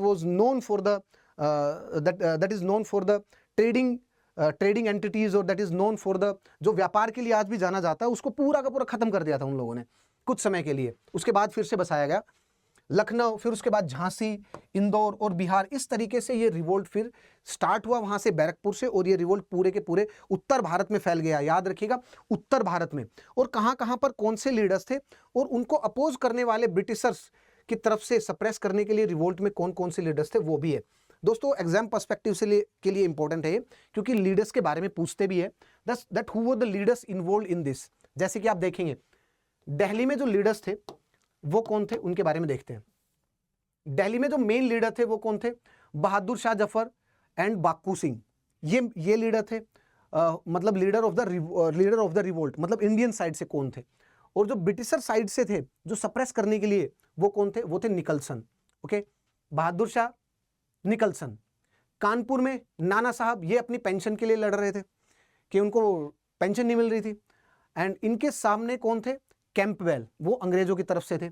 लखनऊ में बेगम हजरत महल, इस साइड से कौन थे, कैंपबेल। इनफैक्ट लखनऊ में इसको क्रश करने के लिए आप देखिएगा लखनऊ की लोकेशन, ये जैसे थोड़ा सा इंडो गैंजेटिक प्लेन में ऊपर की तरफ है ना। इंडो गैंजेटिक प्लेन में जो गंगा की जो ट्रिब्यूटरीज हैं आप उसमें देखेंगे ना, I think Gandak, may be if I am not wrong, please do let me no in the comment section. तो गंगा की जो ट्रिब्यूटरी है, मतलब मेन जो गंगा है, मेन जो गंगा जो स्ट्रीम है, उससे जो ऊपर की तरफ जो उसकी लेफ्ट बैंक ट्रिब्यूटरीज है ना, उसमें है। इसको सप्रेस करने के लिए जो नेपाल के जो रूलर्स थे, उन्होंने अंग्रेजों को सपोर्ट करने के लिए अपनी सेना भेजी थी। That is why they were able to crush the revolt. यहां पर लखनऊ हो गया, बरेली हो गया, इस वाले ये जो सहारनपुर रीजन हो गया, इस वाले रीजन में क्रश करने के लिए लिटरली दे सेंड, उन्होंने नॉट जस्ट द आर्थिक सपोर्ट, नहीं ये भी नहीं कि रेबल को सपोर्ट किया, उन्होंने अपनी मिलिट्री भेजी थी। ओके, इसीलिए तो मैंने कहा ना आपको कि प्रिंसली ऐसे स्टेट्स थे, निजाम ऑफ हैदराबाद ने यार सपोर्ट किया ब्रिटिशर्स को। आप इधर जो राजस्थान में आई थिंक मेवाड़, उदयपुर या मेवाड़, इनके जो रूलर्स थे उन्होंने सपोर्ट किया। कश्मीर के जो रूलर थे उन्होंने भी सपोर्ट किया। तो इंडिया के जो प्रिंसली स्टेट्स थे उन्होंने सपोर्ट किया था। ठीक है, now the next important point is Jhansi की रानी लक्ष्मीबाई ह्यूज रोज। झांसी से कौन थी, रानी लक्ष्मीबाई और ह्यूज रोज। ह्यूज रोज ने कहा था रानी लक्ष्मीबाई के बारे में that here lies a man in the battle. और रानी लक्ष्मीबाई की हार और ताता तोपिया की हार के में one of the significant reason is जो जयाजी राव सिंधिया जो ग्वालियर के थे, उन्होंने जो खुफिया इंफॉर्मेशन अंग्रेजों को प्रोवाइड की, उन्होंने सपोर्ट किया अंग्रेजों को, उन्होंने रास्ता बताया कि ये किले का दरवाजा खुलेगा कैसे, उन्होंने और भी other information related to the Gwalior state वो सारी प्रोवाइड करी। उसके बाद जो है वो ह्यूज रोज ने रानी लक्ष्मीबाई जी को हराया था। उन्होंने कहा था here lies a man in the battle. और उसके बाद जो बिहार है उसमें कुंवर सिंह थे, जगदीशपुर के 75-80 साल के, आई थिंक 80 साल के बुजुर्ग थे कुंवर सिंह, और उनके सामने थे विंसेंट आयरे, ये थे। इलाहाबाद में लियाकत अली थे और उनके सामने थे स्मिथ नेल, और बरेली में थे खान बहादुर और जो इंडियन साइड के लीडर्स, और उनके सामने थे कैंपबेल। और आप देख लीजिए इस लिस्ट को, आपको मिल जाएगी ये लिस्ट यहाँ पर सेशन के बाद। आप कमेंट सेक्शन में बता दीजिएगा, this PDF would be provided to you. Now अब हम देखते हैं the nature of the revolt. अब नेचर के बारे में बात करते हैं भाई, बड़े इंपॉर्टेंट है। मैं आपसे 5 क्वेश्चंस पूछूंगा, आप बताइएगा नेचर के बारे में। 5 main question, that is the first revolt. If I से कि this was the first revolt, is it right और रॉन्ग, बताइए। जब मैं बोलता हूं आपसे कि this was the first revolt, 1857 की क्रांति, और 100 साल से हम बिल्कुल चुप थे, क्या ये बात सही है? नो। हम बोल सकते हैं this was not the first revolt, but yes the first revolt of its kind. मतलब क्या है इसका, बात करते हैं। हम ये नहीं बोल सकते कि this was the first revolt, कि इससे पहले कोई अंग्रेजों के खिलाफ कोई रिवोल्ट ही नहीं हुए। नहीं, लगभग बताया 35 से 40, आप ले approximately you can say there were 40 major और माइनर रिवोल्ट्स अंग्रेजों के खिलाफ। But this revolt, the revolt of the 1857, अगर आप इसमें मास पार्टिसिपेशन देखें, आप इसका ज्योग्राफिकल एक्सटेंट देखें, आप इसमें जो टसल थी रेबल्स के बीच और अंग्रेजों के बीच, अंग्रेजों के एक बार तो पैर लड़खड़ा गए थे। उन्होंने बर्मा, जो इस साइड में जो आज का म्यांमार है, वहां से उन्होंने उनको रेजिमेंट और सपोर्ट मंगाना पड़ा था। उनको इनफैक्ट जो अदर कॉलोनियल पावर्स थी जो इंडोनेशिया में डच थे, आई थिंक उनसे भी उन्होंने सपोर्ट मांगा था कि यहाँ पर क्रांति जो रिवोल्ट है उसका एक्सटेंट इतना ज़्यादा है। और इनफैक्ट बाद में उन्होंने कहा भी था कि अगर इस रिवोल्ट में एक सेंट्रल लीडरशिप होती, इनमें कोऑर्डिनेशन होता, एक विजन होता, तो अंग्रेजों को शायद पैक करके अपने घर भी जाना पड़ता। सो वी कैन से कि this was not the first revolt, but it was the first revolt of its kind. अपने तरीके से it's a first revolt of its kind because of the mass participation, because of the geographical extent, because of the resistance to the British East India Company given by the people of the India.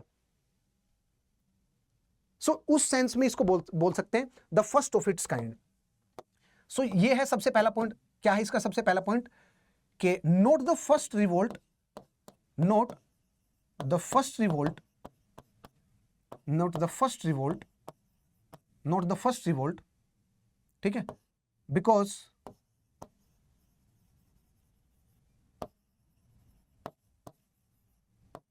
nearly 40 plus revolts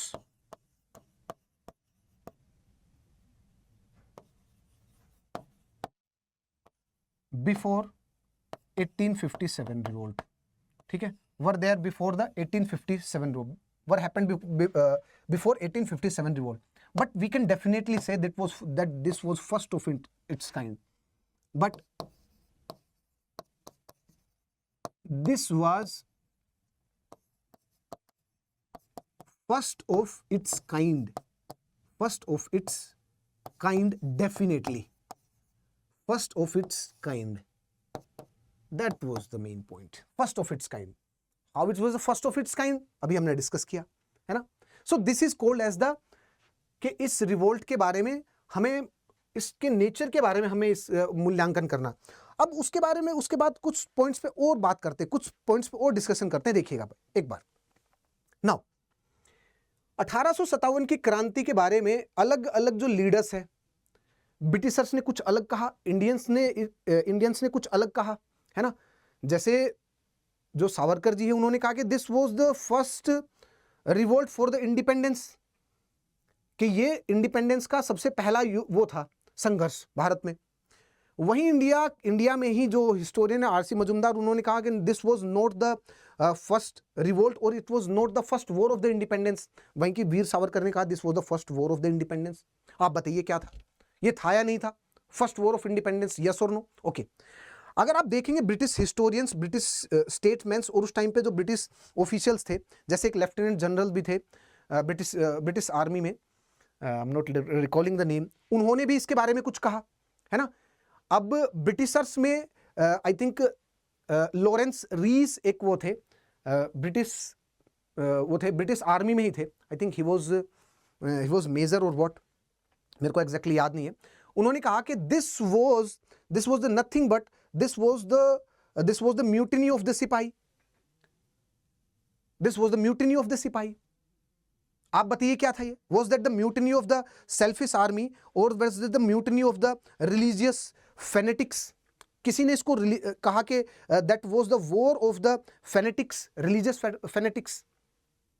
कुछ ऐसे थे जिन्होंने कहा कि this is nothing but this is the national war, this is the war for the nation. किसी ने इसको कहा कि this is nothing but a Hindu Muslim conspiracy, किसी ने उसको ये भी कहा। और इनमें मोस्टली कौन थे? ये कॉलोनियल हिस्टोरियंस थे, जो ऐसे व्यूज थे ये उनके कॉलोनियल हिस्टोरियंस थे। But my point is that कि 1857 की क्रांति को क्या हम बोल सकते हैं कि that this was the war of the independence? बताइए, सोचिए, just I want you to please think just for a second, just for a second. In fact T R. Holmes भी एक ये थे, I think he was British historian, colonial historians. उन्होंने कहा this is nothing but a war of the civilization and the barbarians. Barbarians मतलब जो जंगली एक टाइप से, उन्होंने हमें कहा और अपने आप को सिविलाइज कहा। टी.आर. होम्स ने इसके बारे में 1857 की क्रांति के बारे में उनका ये विचार था। आप बताइए आपका क्या विचार है? किसी ने कहा this is nothing but the war between the blacks and the white, मतलब वाइट और black and the some white supporting the black, उनके बीच में ये युद्ध था और उनके बीच में ये स्ट्रगल था। बताइए। कुछ ने कहा हिंदू मुस्लिम कॉन्स्पिरेसी अगेंस्ट द क्रिश्चियंस, आपके क्या विचार हैं? आपके क्या विचार है? चलिए कोई बात नहीं, छोड़ देते हैं ब्रिटिश हिस्टोरियंस के बारे में कि वो बायस थे, कोई बात नहीं, अपन के उसके बात करते हैं। War of the independence, whether yes और no, please do let me know, was that the war of independence और नॉट? क्योंकि इंडिया में ही दो व्यूज हैं इस पे। वीर सावरकर के मैंने आपको बता दिए, जो इनके उनके उनके जो पॉइंट थे, उन्होंने कहा कि this was the first war of the independence. वहीं आरसी मजुमदार ने कहा कि this was not the first war of the independence. आप किस व्यू को समर्थन करते हैं? बताइए, बताइए आप किस व्यू को समर्थन करते हैं? नाउ द नेक्स्ट, एक और देख सकते हैं आप। Now the next important point is that कि आप बताइए इसमें क्या आएगा? द सिपोई म्यूटिनी और द मास रिवोल्ट, ये क्या था? क्या बता सकते हैं आप? नाउ चलिए वापस चलते हैं, इसी पे आते हैं, इस पे बात करते हैं, the war of the independence. दोस्तों देखिए, अगर आप ये बोले कि this was the war of independence, इस सेंटेंस को कंप्लीट करना पड़ेगा आपको इसको समझने के लिए। देखिए, if you are saying that this was the war of the independence for the India, जो आज का जो प्रेजेंट इंडिया है उसके लिए आजादी की लड़ाई थी, तो मे भी हो सकता है कि अतिशयोक्ति बोल दे, because at that point of time जो इस तरीके से जो नेशन को कंप्लीट पूरे के पूरे भारत एज ए नेशन जिसमें साउथ इंडिया भी शामिल हो उसको आजाद कराने की बात हो, ऐसा तो नहीं था। So if you are saying that this was a war of independence for India, तो आप फिर तो फिर आप इस स्टेटमेंट को नेग्लेक्ट कर सकते हैं कि ठीक है, आप बोल सकते हैं कि nationalism in that present sense, जो आज के दिन नेशनलिज्म है उस तरीके से ये वॉर ऑफ इंडिपेंडेंस को हम नहीं बोल सकते, क्योंकि nationalism present sense that was not there. And in fact, we can say that this was not the limitation of the thought. It was actually we can say that was the limitation of the time, not the limitation of the thought. कि सोच विचार नहीं कर सकते थे, ऐसा नहीं था। But remember, at least Jhansi की रानी के लिए झांसी उनका एक देश था। So at least Mughal emperor Bahadur Shah Zafar को, इसीलिए बहादुर शाह जफर को वो इसका हेड बनाया गया इस रिवोल्ट का, क्योंकि जो रेबेल्स जो थे वो ये चाहते थे कि एटलीस्ट वी शुड रिस्टोर और we want to get the independence at least for the Mughal India. Yes और नॉट? कंप्लीट इंडिया के लिए मान लिया, ठीक है, लेकिन एटलीस्ट नॉर्थ इंडिया में जो स्टेट्स हैं, ओके, कुछ पार्ट ऑफ मध्य प्रदेश हो गया, कुछ पार्ट ऑफ राजस्थान हो गया, हरियाणा हो गया, यूपी हो गया, बिहार हो गया, कुछ पार्ट ऑफ झारखंड हो गया, कुछ पार्ट ऑफ वेस्ट बंगाल हो गया, यहां पर तो मुगल ग्लोरी और मुगल जो एम्पायर उसको रिस्टोर करना चाह रहे थे। Yes, so we can say like this, it was not the war of independence for the complete India, but yes, it was the war of independence in the limited sense, at least for the Mughal India, we can say like this. So if you are negating this sentence that this was not the war of the independence, वो भी गलत है। अगर आप ये कहें कि it was the war of the independence for the India, वो स्टेटमेंट भी गलत है। Are you getting my point? मैं क्या बात कर रहा हूं कि आपको अगर मान लीजिए ऐसा कोई स्टेटमेंट आए आपको एनालिसिस करने के लिए, तो आपको इसको किस डायरेक्शन में लेकर के जाना है। ओके, नाउ इसमें मैं कुछ भी नहीं लिखूंगा, it is just for you कि आपको जो ब्रेन स्टॉर्मिंग करनी थी उस सेंस के लिए। Okay, now please do let me no कि ये सिपोई म्यूटनी थी या मास रिवोल्ट था? बताइए, सोच के please think over it. Actually अगर आपने ये बोला कि it was a sepoy mutiny, it was not a mass revolt, because वो सिपोई म्यूटनी से स्टार्ट हुआ और उसके बाद उन्होंने मेरठ में इस वो रिवोल्ट को लेकर के गए, फिर वो दिल्ली में लेकर के गए, उसके बाद ये other part of the Indo Gangetic plain वहां पर फैला, अंबाला हो गया, फिर उसके बाद कानपुर हो गया और लखनऊ हो गया, कानपुर हो गया, ऐसे ऐसे करते करते। ओके, नाउ तो इसका मतलब फिर लोगों को फिर जो एग्जीक्यूट किया था अंग्रेजों ने और जो लोगों का जो पार्टिसिपेशन था, फिर आप उसको नेगेट कर रहे हैं कंप्लीटली। अगर आप ये बोले कि no this was only the mass revolt, this was only the sipahi revolt, अगर आप ये बोले कि this was the mass revolt, तो आप ये बोलेंगे कि सिपाहियों का कोई कंट्रीब्यूशन नहीं था। एक्चुअली क्या है, देखिए, earlier it was started as a sepoy mutiny, but just after the start, कुछ ही टाइम बाद ही, मतलब कुछ हफ्तों बाद ही, मास पार्टिसिपेशन भी इसमें ऑब्जर्व किया गया, मास पार्टिसिपेशन भी इसमें विटनेस किया गया। In large number, the local peasantry, they participated in this movement.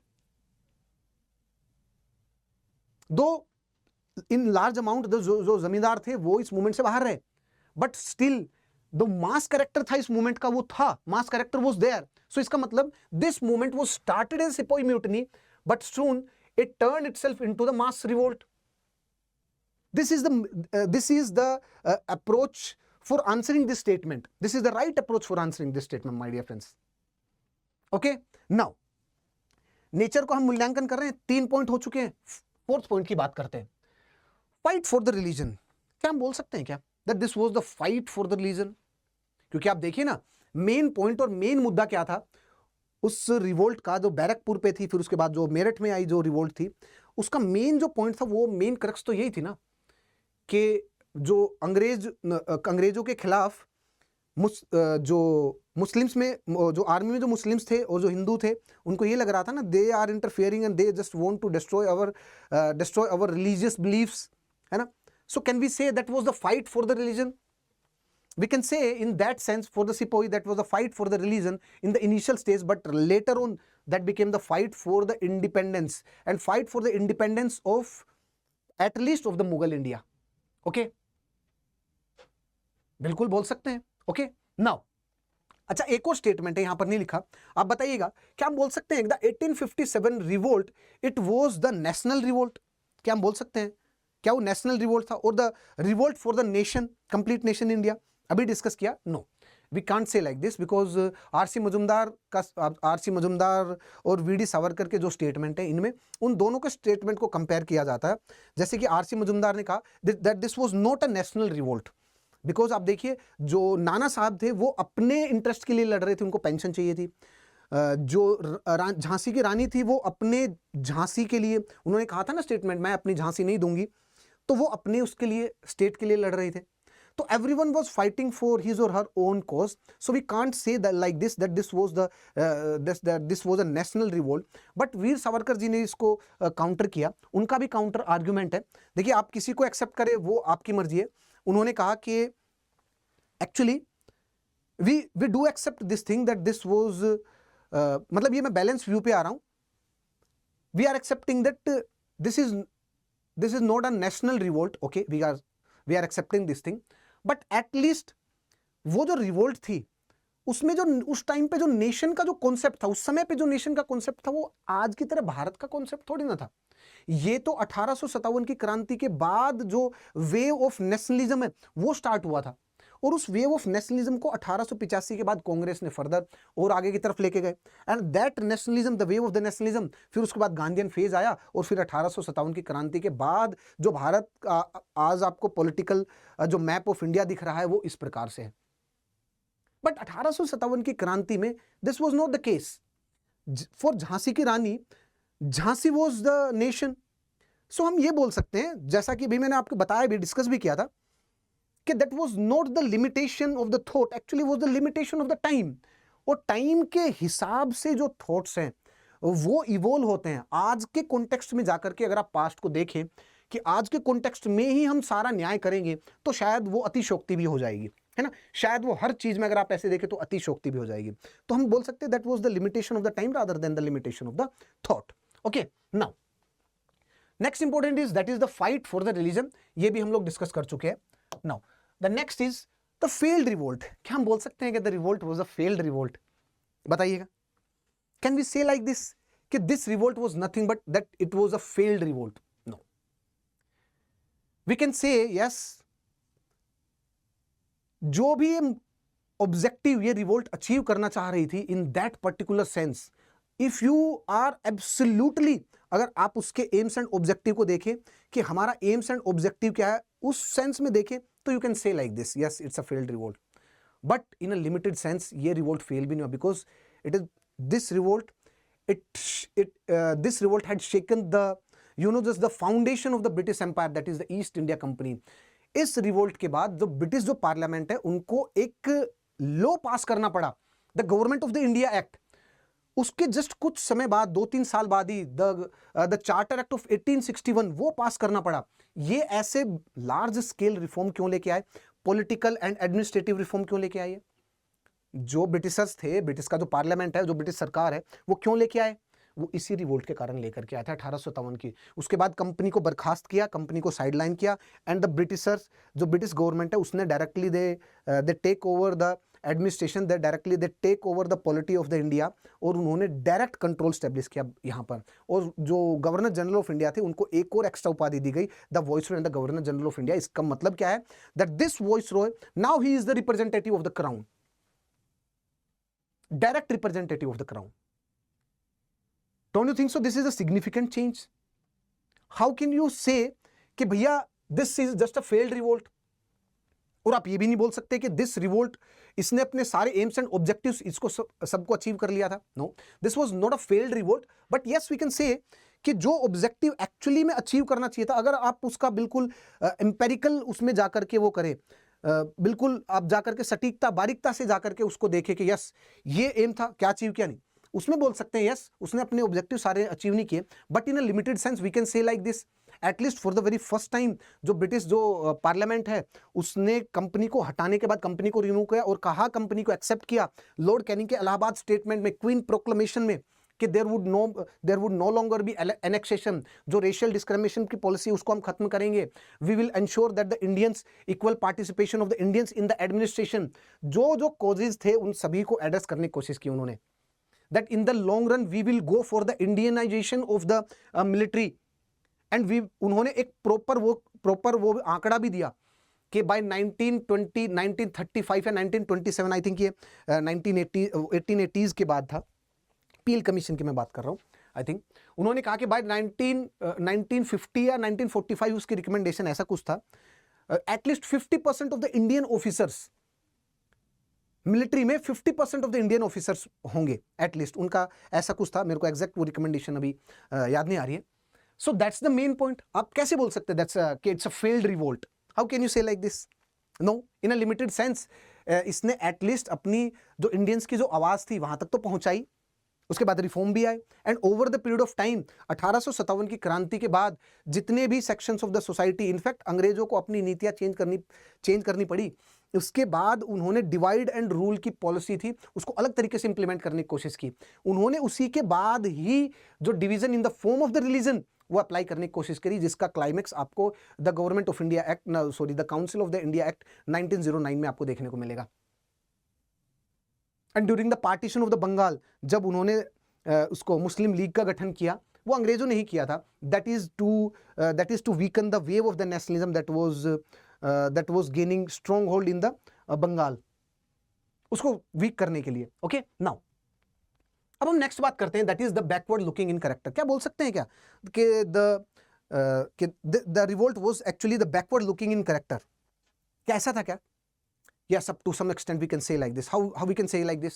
देखिए, कोई भी मूवमेंट होगी अगर वो फॉरवर्ड और फ्यूचरिस्टिक डायरेक्शन में, फ्यूचरिस्टिक विजन होगा उसकी, तो उन वैल्यूज के आधार पर अगर वो आगे बढ़े तो we can say like this, yes this movement it is a forward looking movement. Okay, you are trying to restore the old system with no vision for the better and the brighter future. How you can say like this that this movement is a forward movement? No, because there was no vision for the better and the brighter future, we can say up to some extent that the revolt was of the 1857, that was a backward looking revolt, because there was no vision for the better and the brighter future. उसके लिए जो बिल्कुल clear cut जो vision statement होना चाहिए था वो नहीं था। अगर ऐसा होता तो शायद जो रेबल्स थे, जो भी अदर ग्रुप्स थे जो रेबल्स थे, उनमें मे भी हो सकता है कोऑर्डिनेशन होता उनके अचीवमेंट को लेकर के कि मुझे ये अचीव करना है, मुझे ये अचीव करना है। सबके अलग अलग थे। नाना साहब को मुझे पेंशन है, उनको उनके लिए वो झांसी, बेगम हजरत महल के लिए उनका लखनऊ, सबके लिए अलग अलग चीजें थी, अलग अलग उनके टारगेट्स थे। ओके, नाउ अब हम चलते हैं कि why the few details of the revolt.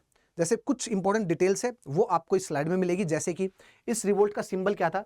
The symbol of the revolt, just a minute friends, I think things are clear. Yes, the symbol of the revolt, lotus and chapati, ये exam में पूछा जाता है। The symbol of the revolt, lotus and chapati। उसी के साथ साथ उस टाइम पे ब्रिटेन में पीएम कौन थे? पैल्मरस्टोन, ये भी पूछा गया यूपीपीसीएस में। The largest soldiers from the Awadh, largest soldier कहाँ थे इसमें, इस वाले रिवोल्ट में? From the Awadh. तात्या तोपे, ये सबसे लास्ट थे, was the last in the war to be captured on 18 April 1850। 18 April 1859 my dear friends. Okay, poet कौन थे उस टाइम पे, ये भी पूछा गया है। ओके, एग्जाम में आया, गालिब थे जो पोएट थे उस टाइम पर। ओके, तात्या तोपे का जो रियल नाम था वो याद रखिएगा, रामचंद्र पांडुरंग। नाउ अब हम आगे चलते हैं और एक क्वेश्चन को देखते हैं, the causes for the failure of the revolt. Main cause क्या थे? All India participation was missing, all India participation was not there. In fact हम एक इंडिया का मैप भी देखेंगे, लॉर्ड कैनिंग ने स्टेटमेंट यूज किया, the native state they acted as a breakwater, और अगर नेटिव स्टेट नहीं होते तो शायद वो रिवोल्ट को, इस रिवोल्ट को कंट्रोल भी ना कर पाते। अब देखिएगा कैसे। फॉर एग्जाम्पल इस वाले मैप पे देखिए आप प्लीज, जो भी आपको रीजन दिखाई दे रहे हैं यहां पर इस कलर में, these are the revolt areas. Okay, British area affected by the rebellions, British area affected by the rebellions, ये जो एरिया आपको दिखाई दे रहा है, तो आपको don't you think so the most of the area कहां, इंडो गैंजेटिक प्लेन में है। तो इसका मतलब क्या है कि the revolt, the geographical extent of this revolt, it is mainly confined to the Indo Gangetic plain. Yes और नो? Yes, okay. उसी के साथ साथ please have a look at this, the state in the rebellion. आपको दिल्ली दिखाई दे गया, this is the state in the rebellion. आपको यहां पर दिखाई दिया, ये महाराष्ट्र में ये area, that is the state in the rebellion. उसके अलावा प्लीज यू नेम इट, यहां पर that is the state in the rebellion. Direct जो डायरेक्ट कन्फ्लिक्ट था यहां पर गुजरात में ये हो गया, ये एमपी और राजस्थान, उसका एमपी और यूपी का ये बॉर्डर हो गया। उसके अलावा please do let me no कौन सा ऐसा था जहां पर British area affected by the rebellion और द डायरेक्ट, जो ऐसे कोई डायरेक्ट जो स्टेट थे, the state in the rebellion with the east India company. जो आपको ब्लू में, जो ब्लू में दिखाई दे रहे हैं, डार्क ब्लू में, these are the states they are loyal to the British with army in the rebellion, with the army in the rebellion. मतलब ये जो आपको दिखाई दे रहा है, दिस इज द स्टेट जिसने अपनी आर्मी सेंड की, प्रिंसली स्टेट, किसके अगेंस्ट अपनी आर्मी सेंड की? दिस इज द स्टेट किसके अगेंस्ट अपनी आर्मी सेंड की? जो रेबल्स थे उनके अगेंस्ट आर्मी सेंड की। ये कौन थे? ग्वालियर, जयाजीराव सिंधिया। यहां पर उसी के साथ साथ इधर कश्मीर में भी, कश्मीर में आर्मी सेंड नहीं की, बट कश्मीर ने क्या किया? State adding the Britishers in one way और अदर। जैसे कि फॉर एग्जांपल नेपाल हो गया, नेपाल ने तो अपनी आर्मी भी सेंड की। उसी के साथ साथ कश्मीर में जो उन्होंने ब्रिटिशर्स को कैसे एड किया? They refuse to provide shelter to the rebels in their state. Kashmir में उन्होंने शेल्टर प्रोवाइड करने से मना कर दिया, इनफैक्ट जो इंफॉर्मेशन थी वो पास ऑन कर दी। So in that sense they were aiding the Britishers.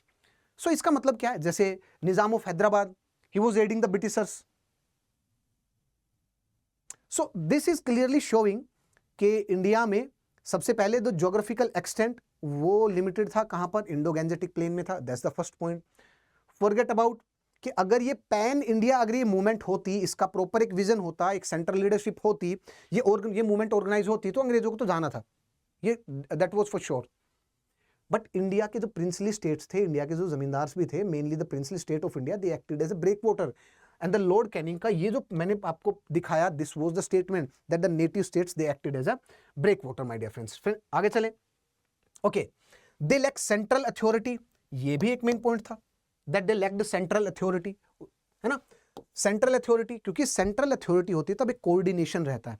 Okay ना, उसी के साथ साथ ये पॉइंट रिपीटेड है, it's okay. There was no unified ideology, हर कोई अपने अलग अलग उस पे फाइट कर रहे थे। Unified ideology that's very much required, because याद रखिएगा द फाइट, इनफैक्ट अगर आप ब्रॉडर पर्सपेक्टिव से देखेंगे इतिहास में, आप देखिए crusades, the religious crusade between the Christianity and the Islam, that was a fight for the religion, fight of the ideologies, है ना? सिविलाइजेशनल वॉर में भी आइडियोलॉजी का अहम रोल रहता है। तो अगर एक सेंट्रल, एक बार यूनिफाइड आइडियोलॉजी होती तो हो सकता है कि जो रेबल्स थे, वो ज्यादा मोटिवेटेड होते। Okay, now the attitude of the Indian middle class ने भी पार्टिसिपेट नहीं किया। पुअर ने, पीजेंट्री ने पार्टिसिपेट किया क्योंकि वो अपने कष्टों का निवारण के लिए उन्होंने पार्टिसिपेट किया, बट इंडियन जो मिडिल क्लास थे वो मोस्टली इससे दूर रहे। वही ऐसी इंटेलिजेंस और मिडिल क्लास थे जो कि इस रिवोल्ट को आगे लेके जा सकते थे, वो सेकंड क्लास लीडरशिप प्रोवाइड कर सकते थे इस रिवोल्ट को, लेकिन वो ही इस रिवोल्ट से बाहर थे। और मेनली रूरल जो एरिया थी वहां तक सीमित थी। अर्बन एरिया में इसकी जो रीच थी, जो एक्सटेंट था, वो थोड़ा कम था। दिल्ली को छोड़ करके आप देखिए, दिल्ली हो गया, लखनऊ, मेन कुछ सेंटर को देख लीजिए आप। Okay, lack of sufficient resources with the rebel. भाई अंग्रेजों के पास तो पूरे मॉडर्नाइज्ड वो थे ना, रिसोर्सेज उनके पास पूरे थे। आप वो वहां पर मेन एनफील्ड राइफल से लड़ रहे हैं, और ये जो हैं ये किससे, अभी भी स्पीयर्स एंड द स्वॉर्ड्स, इन्हीं से, भालों से और इन्हीं से लड़ाई कर रहे हैं। तो जब उनके पास वो है ही नहीं, मेन जो मॉडर्न जो रिसोर्सेज हैं लड़ाई करने के लिए, they lack the resources with the rebel, modern resources, modern fighting जो वेपन्स है, इक्विपमेंट्स है, वो ही नहीं है, तो वो कैसे फाइट करेंगे, वो कैसे लड़ाई करेंगे, ठीक है। And the railway and the telegraph line, they played very important role, क्योंकि रेबल्स को अगर कोई भी इंफॉर्मेशन कोई भी पहुंचानी है कोऑर्डिनेटेड अटैक के लिए, तो उनके पास तो ऐसी कोई वो नहीं है ना, एक जो टेलीग्राफ लाइन और जो रेलवे लाइन, जो फास्ट मूवमेंट, अगर कोई मूवमेंट एक जगह से दूसरी जगह होनी हो, उससे मतलब सिपाहियों को भेजना हो या कोई सप्लाई चेन भेजनी हो, रसद उसके लिए, लड़ाई के लिए, उनके पास नहीं है। कोई इन्फॉर्मेशन तुरंत भेजनी हो, टेलीग्राफ लाइन, वो उनके पास नहीं है। पोस्टल सर्विस वो उनके पास नहीं है, लेकिन ब्रिटिशर्स के पास तो है। The railway line and the telegraph, they played an important role for the Britishers, है ना। सो ये सारे रीजंस थे 1857 की क्रांति के लिए। उसके बाद 1857 की क्रांति उन्होंने क्रश की, और उन्होंने 1857 की क्रांति के बाद भी, जीतने के बाद भी उन्होंने अपना गुस्सा निकाला। आप कानपुर के मैसेकर के बारे में देखिएगा, कानपुर हो गया, लखनऊ हो गया, दिल्ली में मैंने आपको बताया। फिर उसके बाद फिर जो ब्रिटिश पार्लियामेंट ने इस बात का संज्ञान लिया, रिकॉग्निशन लिया, और कंपनी को बर्खास्त किया बीच से, और डायरेक्ट ब्रिटिश रूल स्टैब्लिश किया। लॉर्ड कैनिंग ने, जो लॉर्ड कैनिंग को viceroy, the governor general of India थे, उनको viceroy and governor general of India बनाया, और उन्होंने इलाहाबाद में एक स्टेटमेंट दिया, there would no longer be annexation, और आपको रेशियल डिस्क्रिमिनेशन पॉलिसी हटा दी जाएगी। लेकिन ऐसी जो रिवोल्ट हुआ है जिसमें दोनों साइड से इतने लोग मरे हैं, please don't do like this. और फिर उसके बाद अंग्रेजों ने अपनी जो पॉलिसीज़ हैं वो चेंज कर दी थी। फिर उसके बाद 1857 का जो इतिहास है वो अलग डायरेक्शन में, उसको हम अब आने वाले गत जो सेशन होंगे उनमें डिस्कस करेंगे। सो दोस्तों, आज के सेशन में इतना ही। सो नेक्स्ट में बात करते हैं। Thank you very much. जय हिंद, जय भारत।